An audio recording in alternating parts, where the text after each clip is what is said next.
Hola, ¿querés aprender curiosidades sobre biología? Vamos a hacer un juego. Si conoces el dato que yo voy a decir, sumás 5 puntos y si no lo conocías, bueno, lo sumás.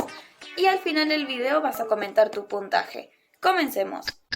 Tenemos un reloj de la longevidad. ¿Sabías que existe un límite biológico para la división celular?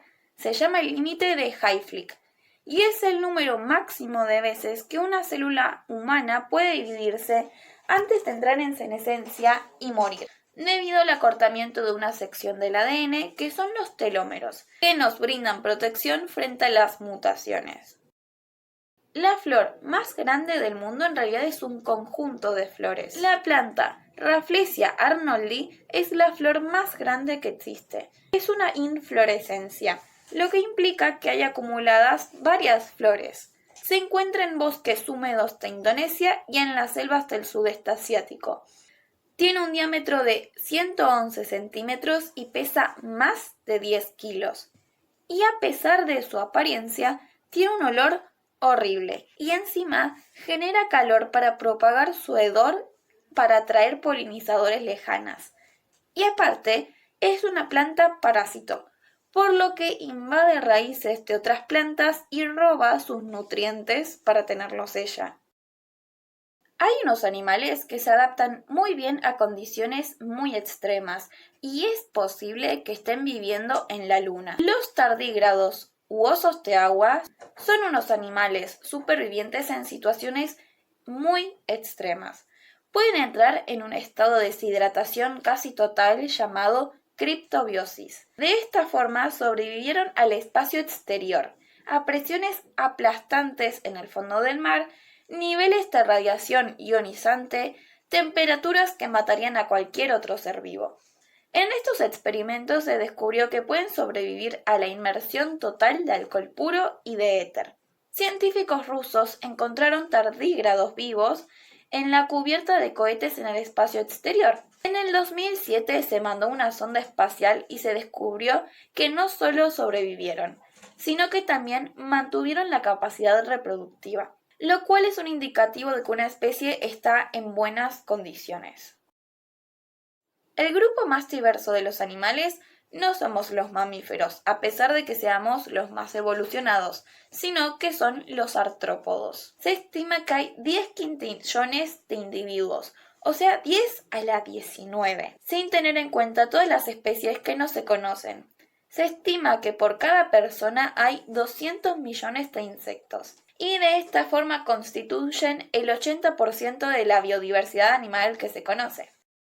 En las plantas también tenemos un grupo que es predominante. Prácticamente el 90% pertenecen al grupo de las angiospermas y evolutivamente son el grupo más reciente, a diferencia de los animales, por lo que la gran mayoría de las plantas que vemos son solo angiospermas. Esto es porque tienen unas adaptaciones muy locas con respecto a sus antecesoras. Esto lo explico mejor en el video de angiospermas. ¿Cuál sería una cercanía a un hongo zombie? El hongo parasitoide Ophicordyceps unilateralis infecta hormigas en las selvas tropicales, en especial a la tribu Camponotini. Modifica la conducta por manipular el sistema nervioso y las obliga a subir a una planta buscando altura y la humedad ideal para el hongo. La hormiga se ancla con la mandíbula y la hormiga muere. El hongo brota del cuerpo con su cuerpo fructífero en la cabeza de la hormiga para esparcir sus esporas y llegar a otras. Pasando a otra cosa, ¿pensabas que los pulmones se usan solo para oxigenar sangre? Recientemente se descubrió que en los pulmones juega un papel clave en la producción de sangre. No solo ocurre en la médula ósea, sino que los pulmones producen una gran cantidad de plaquetas, las células que ayudan a la coagulación, gracias a una población de megacariocitos. La córnea es uno de los pocos tejidos que no están vascularizados, o sea, de que no llegan las venas a este, ya que necesitamos que sea transparente para poder ver. Pero entonces, ¿cómo es que se oxigena? Obtiene el oxígeno directamente del aire a través de difusión y también a través de la película lagrimal. Y al usar lentes de contacto por mucho tiempo, uno puede sentir que el ojo se asfixia. Hay muchas especies que crecen, se reproducen y al poco tiempo dejan de vivir. Pero hay una planta un poco extrema. En Madagascar está la palma Taina spectabilis, que crece durante 50 años sin florecer. Termina siendo tan grande que es visible en imágenes de satélite.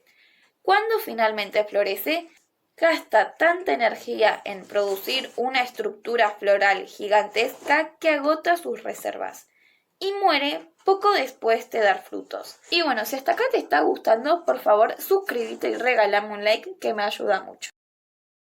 ¿Cómo vivirías si tu lengua estuviera en el lugar de tus pies? Las mariposas tienen sus receptores de gusto en las patas.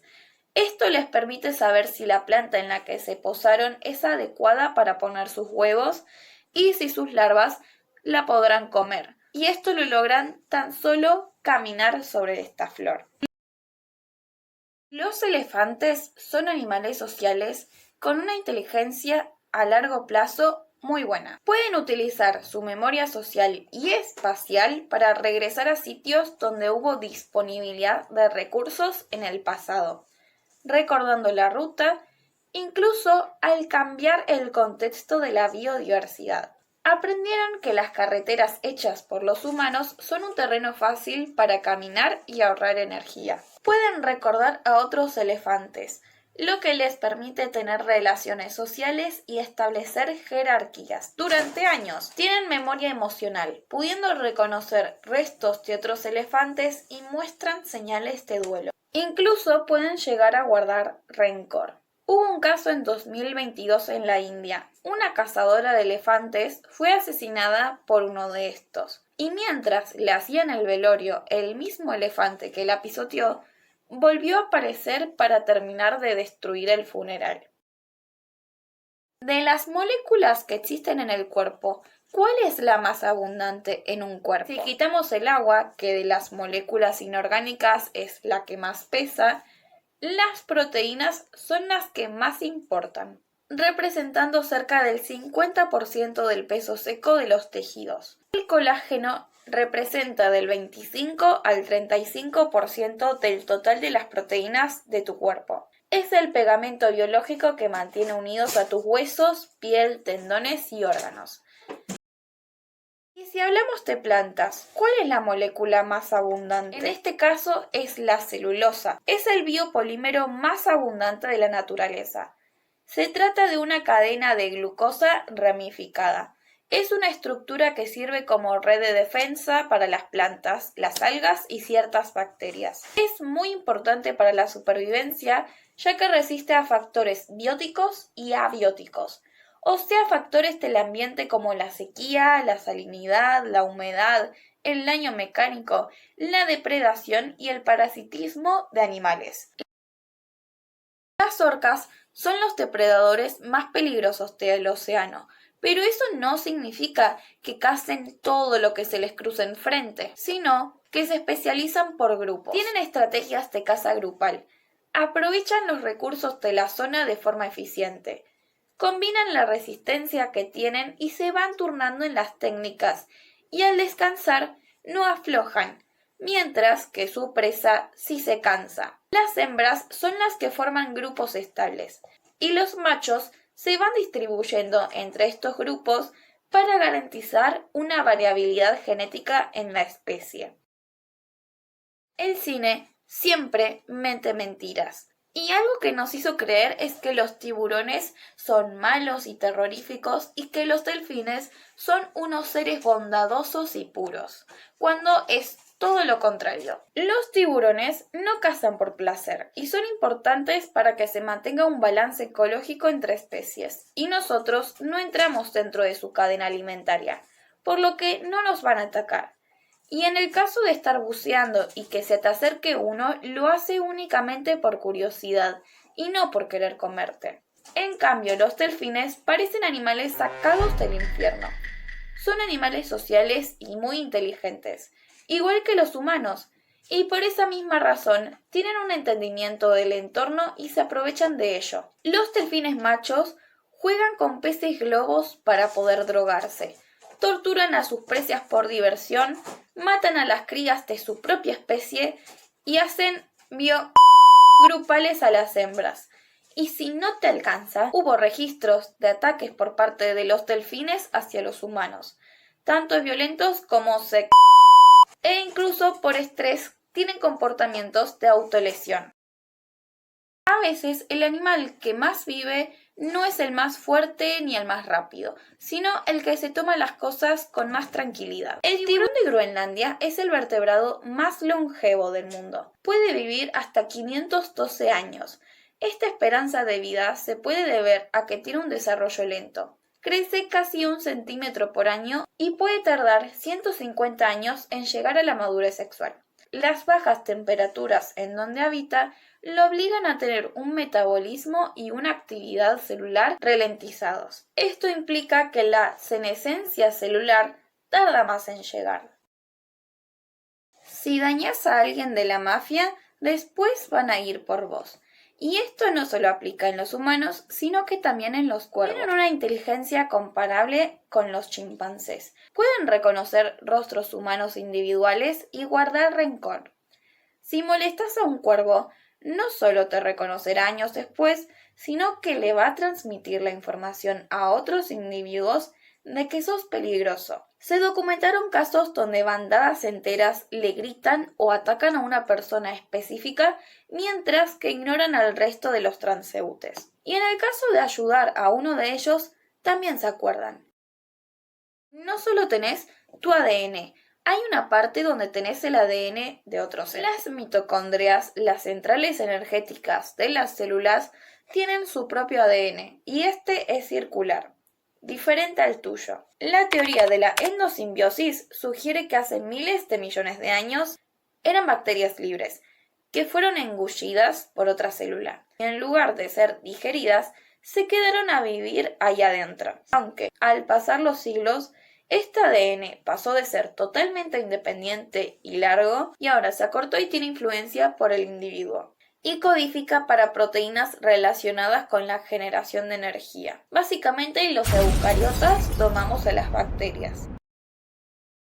Existe un árbol en Nueva Caledonia que ama al níquel. Se trata de Pycnandra acuminata. Absorbe tanto metal del suelo que su savia es de un color azul verdoso brillante y contiene hasta un 25% de níquel. Es un ejemplo extremo de la fitorremediación, o sea, plantas que limpian los suelos contaminados absorbiendo los tóxicos. Y todavía no está clara la razón por la que tiene tanta capacidad. Hace 2.400 millones de años, la atmósfera estaba loquita y al aparecer las cianobacterias, el aire se volvió tóxico. Estas bacterias fueron los primeros organismos en hacer fotosíntesis oxigénica, o sea, que liberan oxígeno como un desecho del metabolismo. Al no haber oxígeno en la atmósfera, los organismos que vivían en ese entonces eran anaeróbicos. Esto significa que para vivir no tiene que haber oxígeno. Al cambiar esta condición, hubo una extinción masiva de los seres vivos de la época, aunque esto le dio el pie a formas de vida más complejas con respiración aeróbica, o sea, la vida que conocemos hoy. Por más que te molesten tus vecinos, no creo que pienses que sea una buena idea prenderles fuego. Pero hay una planta que no piensa lo mismo. El eucalipto es un estratega despiadado. Sus hojas están cargadas de aceites altamente inflamables. Este árbol promueve los incendios. Al aparecer el fuego, deja que sus ramas, tronco y hojas se conviertan en combustible seco. Mientras el fuego arrasa con los árboles vecinos que compiten por la luz, sus semillas están protegidas y aprovechan las cenizas, que son ricas en nutrientes, para germinar solas en un terreno despejado. Y una vez que se termina el incendio, este mismo eucalipto vuelve a brotar, incluso con el tallo quemado. Si sos mujer, de alguna forma estuviste dentro del cuerpo de tu abuela. Cuando tu abuela estaba embarazada de tu mamá, los ovocitos, que son los futuros óvulos de tu madre, ya se estaban formando en sus ovarios fetales. Eso significa que la célula que eventualmente se convirtió en vos, con la mitad de tu material genético, estuvo físicamente dentro del cuerpo de tu abuela. Cuando un animal come una planta, ésta grita por refuerzos. Detecta el animal por los compuestos de la saliva y un mecanismo de defensa es liberar compuestos volátiles, o sea, aroma, para llamar la atención de otros animales, pero no de cualquier tipo, sino de los depredadores del herbívoro que lo está comiendo. Acá hubo años de evolución y de una relación compleja entre moléculas e individuo. ¿Cuál es el organismo mejor estudiado? ¿Será un animal? ¿Una planta? Se trata de una bacteria, la Escherichia coli o la E. coli. Gracias a ella tuvimos avances grandes en la microbiología, la genética molecular y la bioquímica. Se pudo identificar cómo es que se replica el ADN y cómo estos genes se traducen para hacer proteínas. También de cómo las bacterias comparten material genético entre ellas, lo que es una causa importante en la resistencia bacteriana a medicamentos. Incluso al modificarlas, puede usar residuos de plásticos y de alcantarillas para producir vainilla y paracetamol. También es muy usada en biotecnología y en farmacia para obtener productos de interés como antibióticos, vacunas, terapia y hormonas. Esto es porque es de un crecimiento rápido, fácil manipulación y barata en recursos. Estos factores hacen que se haya usado en muchísimos estudios y que sea la bacteria favorita de muchos científicos. Y bueno, ¿con cuántos puntaje terminaste? Coméntalo y si te gustó suscríbete y nos vemos en la próxima.